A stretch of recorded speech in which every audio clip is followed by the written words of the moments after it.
वंदे भारत, मैं हूं सांची त्यागी, आप देख रहे हैं भारत तक। यूएई की कंपनी ने भारत के खिलाफ अंतर्राष्ट्रीय एजेंसी का दरवाजा खटखटाया और भारत पर कई तरीके के आरोप लगाए। इस बीच भारत सरकार की तरफ से इस मामले में जब बोला गया तो भारत को बड़ी जीत मिल गई।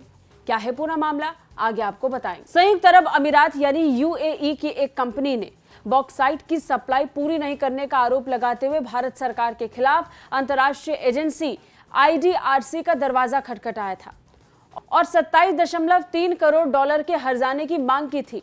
हालांकि यूएई की अपील को खारिज कर दिया गया।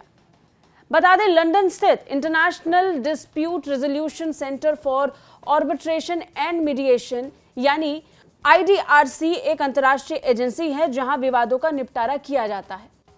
और बाकी अन्य मामलों की तरह यूएई की इस कंपनी ने फिर एक बार लंदन में रुख किया और भारत सरकार के खिलाफ मुकदमे को ले जाकर पेश कर दिया।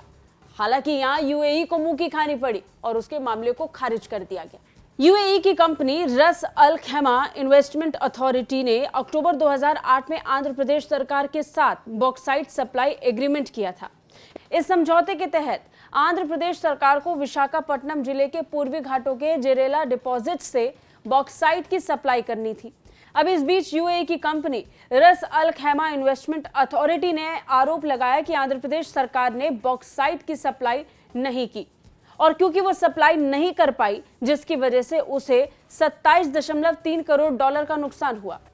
इस पूरे विवाद में भारत सरकार को इसलिए घसीटा गया क्योंकि उसने अल खैमा की अनारक एल्यूमिनियम लिमिटेड कंपनी में एल्यूमिनियम रिफाइनरी बनाने के लिए यूएई के साथ द्विपक्षीय निवेश संधि यानी बीआईटी की थी।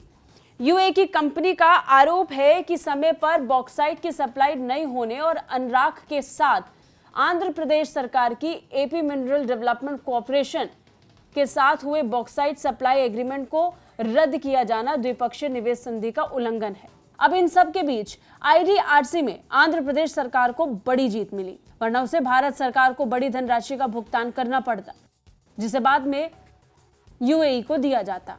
भारत सरकार ने संधि के किसी भी तरह के उल्लंघन से इनकार करते हुए कहा कि मामला आईडीआरसी के ऑर्बिटल ट्रिब्यूनल के अधिकार क्षेत्र में नहीं आता। ये विवाद तब शुरू हुआ जब आंध्र प्रदेश सरकार की एपीएमडीसी ने नवंबर 2016 में यूएई की कंपनी अनराक को बॉक्साइट आपूर्ति समझौता रद्द करने का नोटिस थमाया था।